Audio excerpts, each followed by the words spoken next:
Sadiya seat పత్తి చూస్తే బ్రహ్మాండంగా ఉంది. వినాయకుల సీట్లు కూర్చోవడం ఏంటండి? ఏం చేయాలో చెప్పండి. అటు చూడండి, ఆ నంబర్లు ఉన్న బోర్డుని గమనిస్తూ ఉండాలి. ఏ నంబర్ మీద లైట్ వెలిగితే ఆ నంబర్ గదికి వెళ్ళాలి. ఆ గదిలో ఉన్న కస్టమర్ని చాలా మర్యాదగా ఏమండి, ఏం కావాలి అని అడగాలి.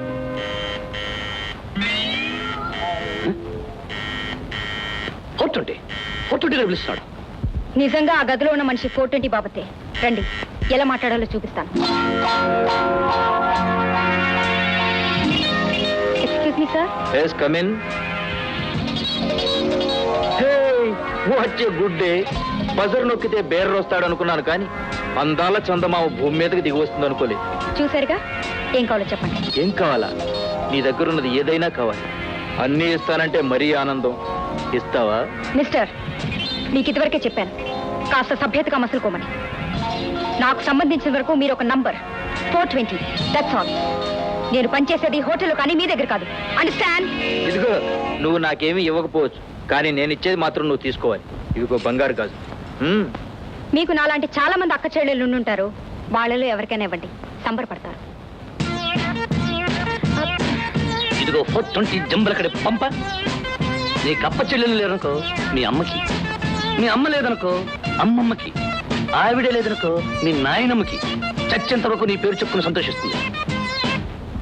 ఇదిగా, నీలాంటి వాళ్ళు మా ఊళ్ళో ఓ మాట అంటారు.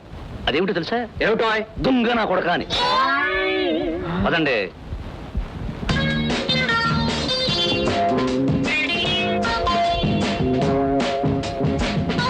ఈ గదిని ఎంతో ప్రత్యేకంగాను జాగ్రత్తగాను చూసుకోవాలి.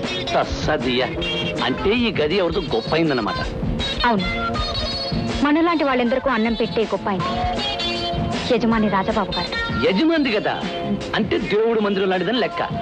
ఆయన గదిని జాగ్రత్తగా చూసుకోవడం ఏంటి? ఆయన్ని కూడా జాగ్రత్తగా చూసుకుంటాను. మనకు అన్నం పెట్టి ఆయనకి నా ప్రాణమే ఇస్తాను. అవును, ఇంతకీ ఆయన ఎక్కడున్నారు? విదేశాల్లో ఉన్నారు. అదిగో, అదే ఆయన ఫోటో.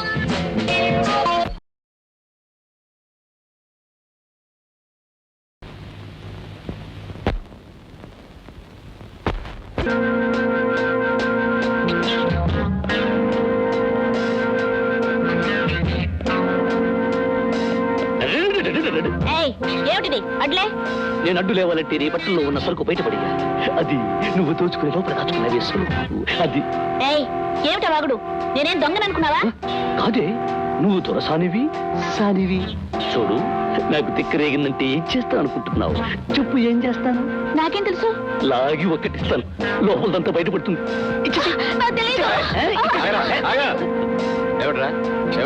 అదే అదే రాజాబాబు, ఇతను నన్ను బలవంతం చేస్తున్నాడు చూడండి. ఇది పరువు గలదో లేదో మీరే చూడండి.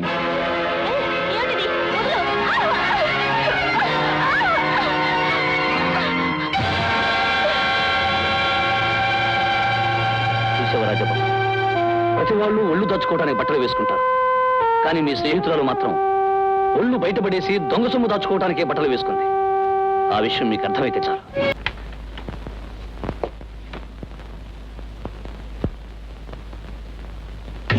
నమస్తే రాధా గారు. ఇంటికి వెళ్ళిస్తున్నారు? అవునండి. అదండి, మీ ఇంటి దగ్గర పెడతాను. తీరిక సమయాల్లో అమ్మాయిల్ని ఇళ్ళకి దింపడం మీ హాబీనా? అబ్బే, అదేం కాదండి. నేను మా ఇంటి అడ్రస్ తెలుసుకోలేనని దింపాలనుకుంటున్నారా, లేక మీరు తెలుసుకోవాలని దింపాలనుకుంటున్నారా? మీరు అలాంటి ప్రశ్నలు వేసి నన్ను ఇబ్బంది పెట్టిస్తున్నారండి. నా దారి నన్ను పోనిస్తే మీకే ఇబ్బంది ఉండదు కదా. నాకు టైం అవుతుంది. అవతల నా కోసం వ్యక్తి ఎదురు చూస్తూ ఉంటాడు. రండి సార్, లోపలికి రండి. ఇదే మా పేదవాళ్ళు ఉండే ఇల్లు. కూర్చోండి. రాధా, మొదటిసారిగా మన ఇంటికి వచ్చిన పెద్ద మనిషికి కాఫీ పట్టరామా? అలాగే, ఇప్పుడే తీసుకొస్తానన్నయ్య.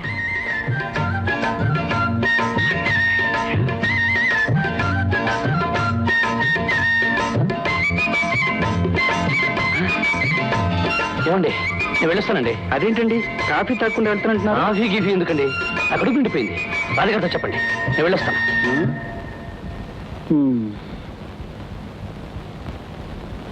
అన్నయ్య, ఈ నేరి ఏమిటోనమ్మా, హఠాత్తుగా వెళ్ళిపోయాడు. రాధా, మాటలను బట్టి చూస్తే మనిషి చాలా మంచివాళ్ళగా ఉన్నాడు కదూ.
అయ్యా రాజాబాబు, అయ్యో అయ్యో రాజాబాబు, మూసుకో బయట.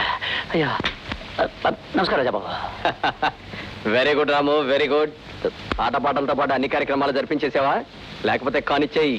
ఆ కార్యక్రమం ఇప్పుడు కదా రాజాబాబు, మేళతాళాలతో మెళ్ళో సూత్రం కట్టిన తర్వాతే. That's good. రండి, కారులో ఇంటి దగ్గర డ్రాప్ చేస్తాను. వద్దు రాజాబాబు, మాకు ఈ వాన పద్ధతి చాలా ఉత్సాహంగా ఉంది, మీరు వెళ్ళండి. Okay, carry on. అలాగే. అయ్యో ఇప్పుడే రావాలి ఆయన గారు.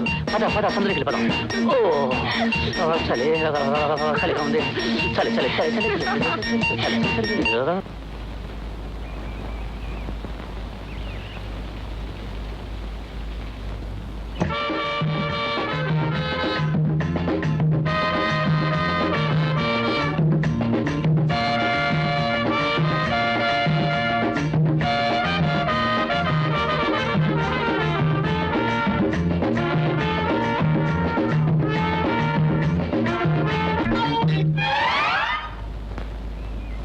ఎవరు నువ్వు?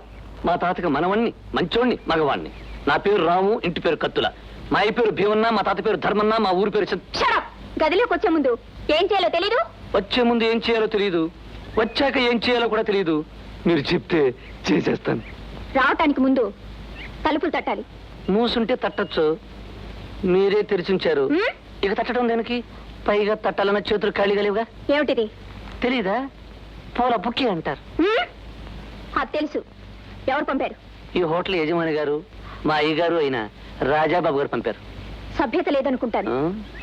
స్వయంగా తెచ్చివ్వక నౌకర్తో పంపాడు. నౌకర్తో పంపిన ఈ పువ్వులు పువ్వులుగానే ఉంటాయి, వీటి వాసన వాసనగానే ఉంటుంది. తీసుకోండి. పంపిస్తే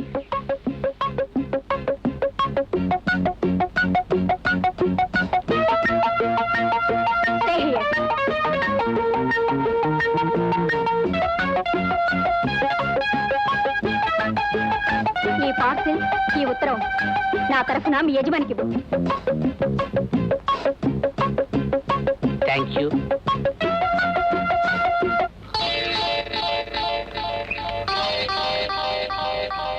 రాజాబాబు, ప్యాకెట్ లోపల ముళ్ళ చెట్టు ఉంది.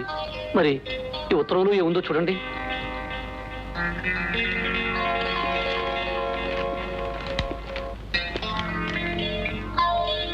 జీవితం అనే తోటలో దేనికోసం వెతుక్కుని నాకు దొరికినవి ముళ్ళు. మీ దగ్గరున్నవి మీరు పంపించారు, నా దగ్గరున్నవి నేను పంపించాను. ఆశ, పన్నీ, ఫ్యాంటాస్టిక్, చాలా విచిత్రమైన మనిషి. రాము, ఇంతకీ అమ్మాయి చూడటానికి ఎలా ఉంటుంది? చూడ్డానికి చూడ్డానికి ఎలా ఎలా ఉంటుంది రాజాబాబు? అయితే ఆ అమ్మాయిని చూడాలని నాకు చాలా ఇంట్రెస్టింగ్ గా ఉంది. ఇంతకీ అమ్మాయి డాన్స్ ప్రోగ్రామ్ ఎన్ని గంటలకి? రాత్రి 9 గంటలకు రాజాబాబు.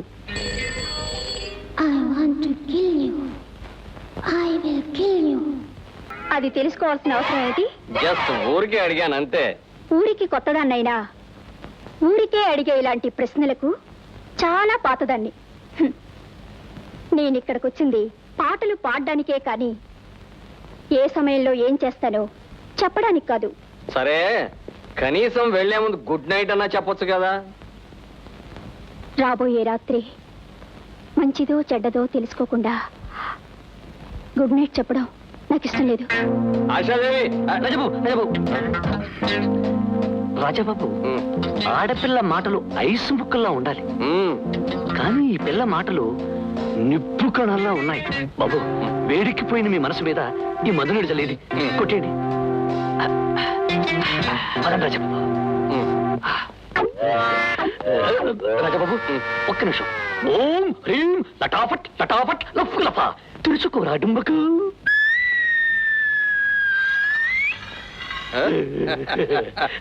పదండి రాజబాబు.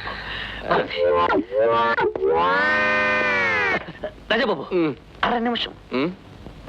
ఓం హ్రీం లటాఫట్ లటాఫట్ లఫ్ లఫ మూసుకోరా డుంబకు.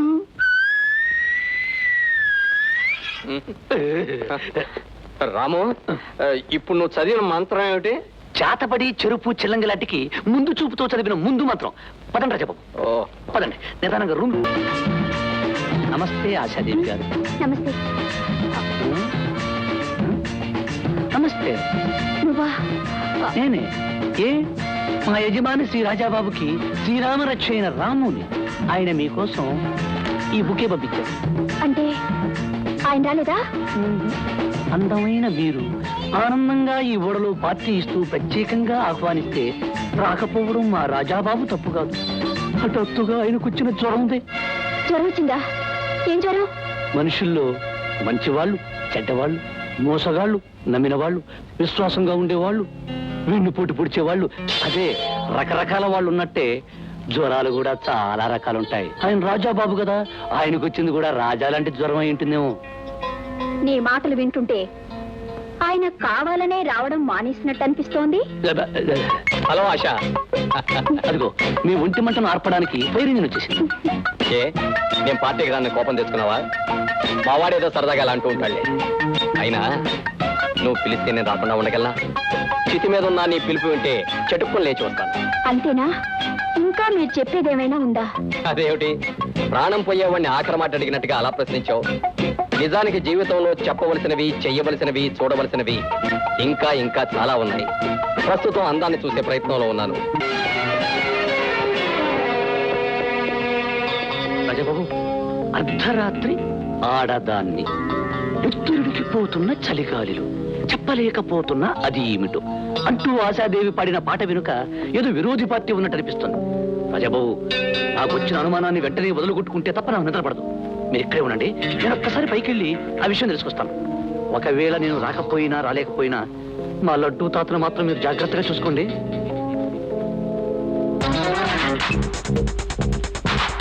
ఇదిగో ఈ నీటి సొరచేప చూడండి, నీటి సొరచేప. ఎవరైతను?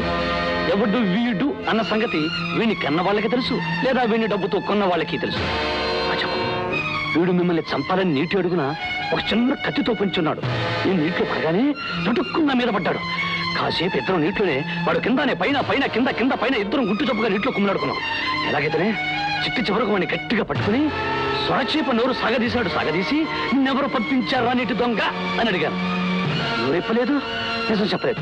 వీడిని ఇలా కాదని భుజం మీద వేసుకుని తీసుకొస్తుంటే నా సామిరంగా ఎక్కడి నుంచి తీశాడో ఒక చిన్న మాత్ర వేసి బల్లి పురుగు మింగినట్టు పట్టుకుని మింగేశాడు, లట్టుకుని తెచ్చాడు. దొంగ నా కొడుకు కాట్ వద్దండి, చచ్చిపోయాడు. అదే విషయం Rajababu. My answer, my question నీ ఆన్సర్. ఆడోళ్ళని అమాయకులను చేసి క్వశ్చన్ నువ్వు ఆన్సర్లు అడగడం కాదు, అన్నట్టు చెప్తాను. చెప్పే వరకు నువ్వు ప్రాణాలతో ఉంటే కదా.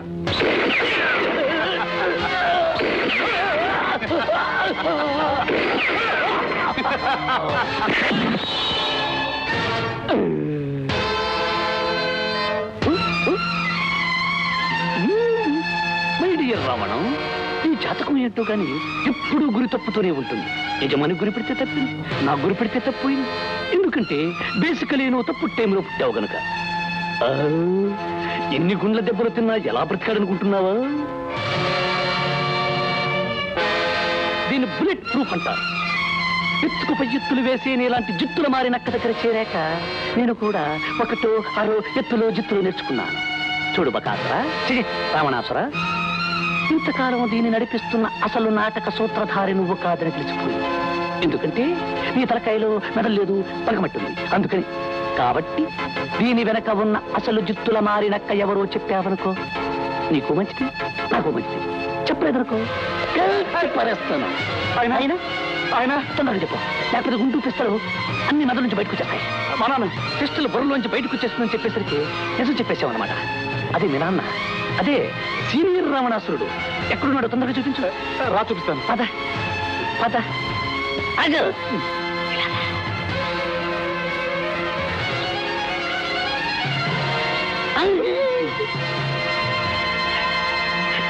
పద పద. ఆడపిల్లరా రాధా, నువ్వు రాధగా ఉంటే నేను శ్రీకృష్ణులా ఉంటా. ఆడపిల్ల నలిగిపోతుందిరా. నాకు కావాల్సిన పిల్లల సరే నొక్కడం బాగోలేదురా. రాధా సారీ. బాగా నొక్కండి రా.